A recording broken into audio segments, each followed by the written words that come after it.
Open the podcast bay door as hell.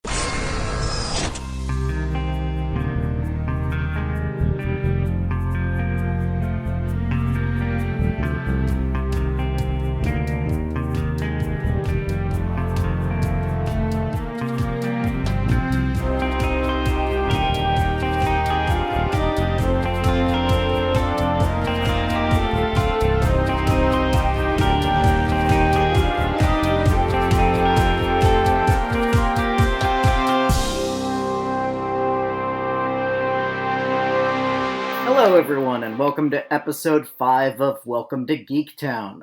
I'm your host, Kurt Onstead. I've been a proud geek all my life, being into role-playing games, board games, sci-fi, fantasy, and especially superheroes and comics. And I want to help others join me in those pursuits. But I've found that sometimes people can get overwhelmed or feel left out because they don't already have what some consider the requisite knowledge to be considered a fan. And that's where Welcome to Geektown comes in. Here you can ask your questions without feeling like a gatekeeper is calling you out for not yet being fully versed in every aspect of your new interest. Before we get started, I want to announce the winner of the contest I announced last episode. To enter, all you had to do was either share one of the Facebook posts from the Welcome to Geektown page for one entry, and or leave a 5-star review on iTunes for 2 entries.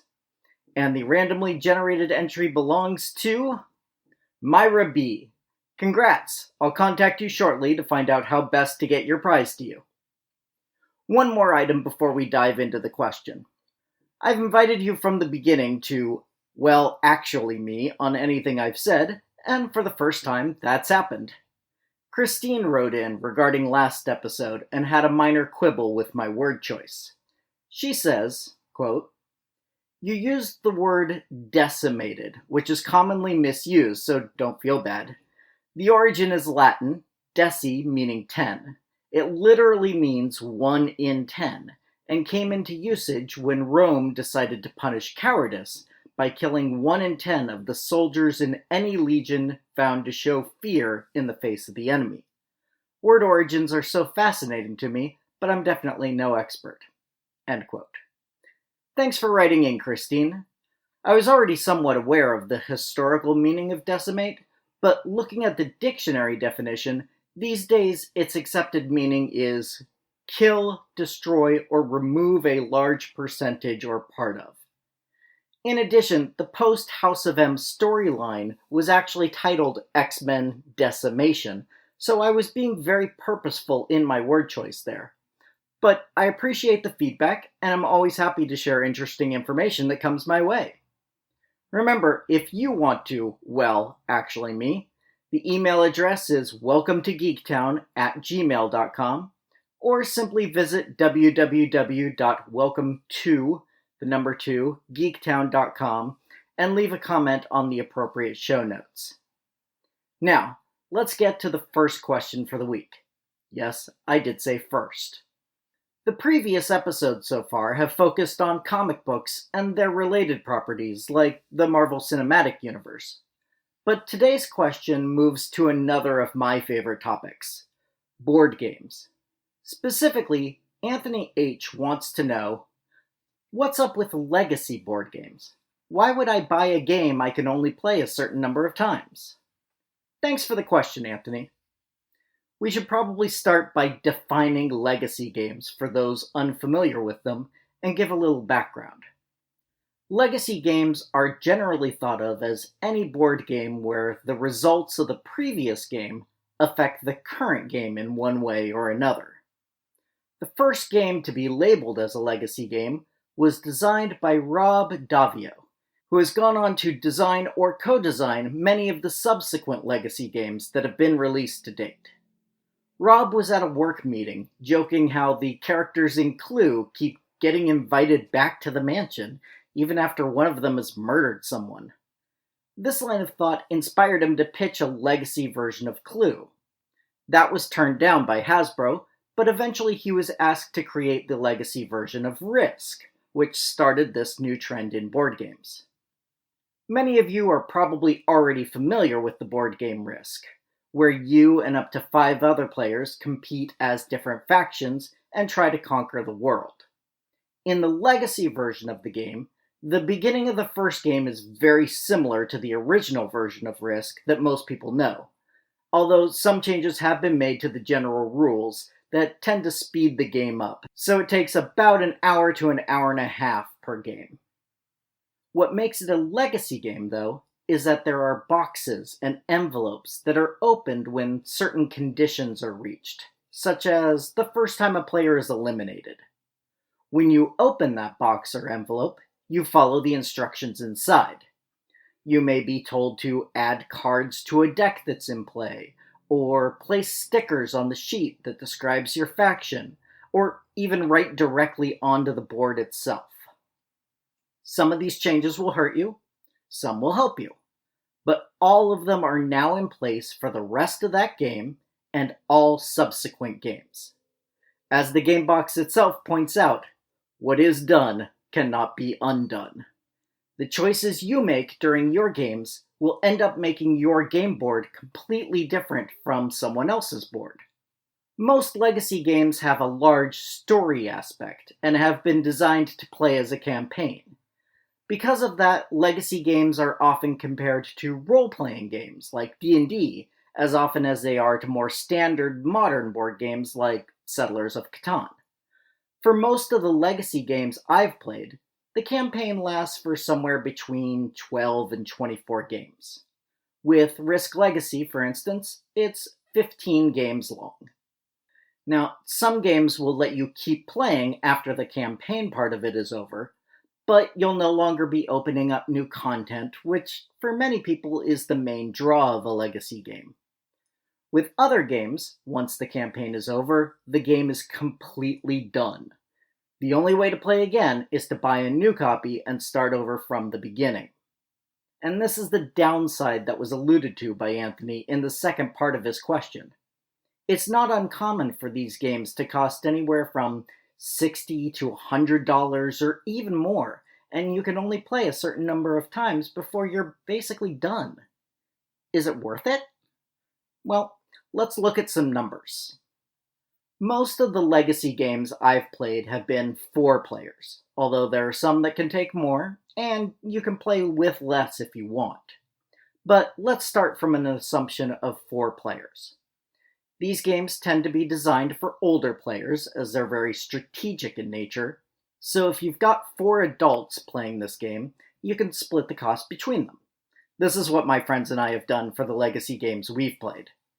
Now, you're looking at around $15 to $25 per person at that point.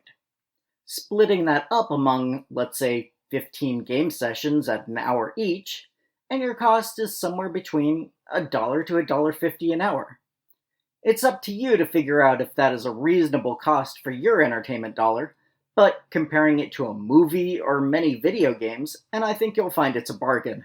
The fun you have and the memories you make while playing these games and exploring the new content as you discover it is well worth the price, in my opinion.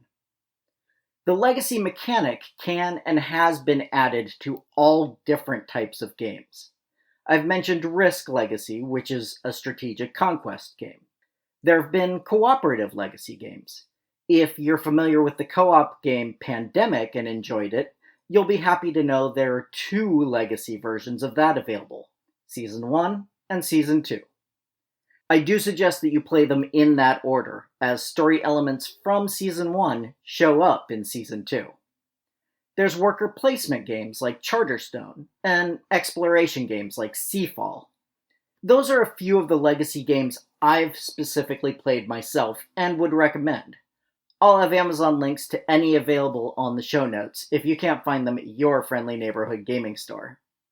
This question ended up having a shorter answer, so I think I have time to fit a second shorter topic as well.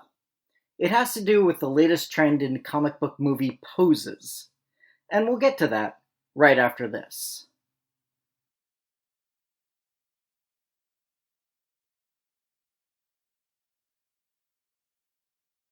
There's lots of ways to get Welcome to Geektown and all of your other favorite podcasts. I'd like to recommend using the Podcast Republic app.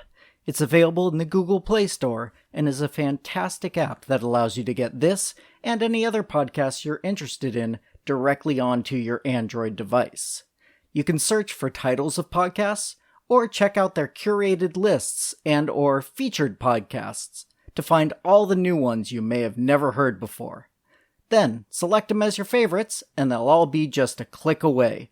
Again, that's the Podcast Republic app, available on your Android device. Be sure to check it out and add Welcome to Geektown to your favorites to get every new episode as it comes out. Now, back to the show.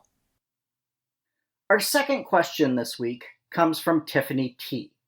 She writes, Deadpool, Wonder Woman, and Wakanda all use the arms crossed in front of their chests as a symbol, for lack of a better term. All use it for various differing reasons and maybe slightly off-kilter to each other. Is there something to that? Why pick such a similar thing across 3 different universes, so to speak? Interesting question, Tiffany. As you mentioned, each of these crossed arms gestures gets used in a slightly different manner. Of the 3 movies, Wonder Woman's appeared first. She uses the crossed arms as both a defensive maneuver, blocking multiple bullets with her bracelets, and as an offensive ability, ramping up the unleashing of her power during a couple of key scenes. The citizens of Wakanda cross their arms as part of a greeting or salute. A number of black athletes have started using the Wakanda Forever salute, which is what I've seen it called in multiple media outlets, as a celebration pose after scoring a point or winning a game. Of the 3 versions of this gesture, I'm guessing this one will be the one that will be most associated with the crossing of arms down the road. Finally, we have Deadpool. He and another character use the arms crossed to form an X, specifically while naming the team Deadpool has created, X-Force. This is used prominently in the trailer, but it's pretty much a throwaway gesture in the movie. I've seen it pointed out that this could also be a callback to Wolverine's crossed arms pose seen in many of the X-Men movies, but Wolverine's arms cross at the wrists, while Deadpool holds his up higher and they cross at the forearms, so I tend to think this was more coincidence than homage. And honestly, that's what I think all of these crossed arms end up being. A strange coincidence. As both you pointed out, and I went into more detail on, all of these poses are for completely different reasons, and come up fairly naturally in their respective movies. It is somewhat odd that all these were used prominently in their trailers, but it's a dramatic gesture, so it does make sense to highlight in the quick promotions for the movie. So, we had a double duty episode this week, answering questions from Anthony and Tiffany. I hope you both enjoyed the answers, as well as everyone else listening. And remember, I'm always looking for more questions and new, well actuallys, so please send me an email at welcometogeektown@gmail.com. That's all spelled out. Welcome to geektown@gmail.com. You can also leave a comment directly on the show notes at www.welcome2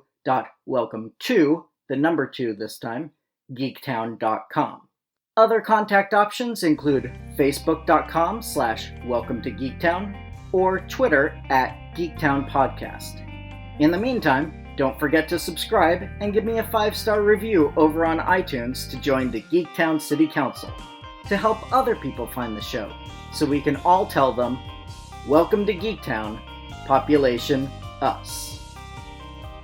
Welcome to Geektown is written, narrated, edited, and produced by me, Kurt Onstead. Theme music is by Aaron Levitz, logo art by Archie Santana. All other sound clips are the copyrighted material of their respective owners, and no infringement is intended, falling under fair use.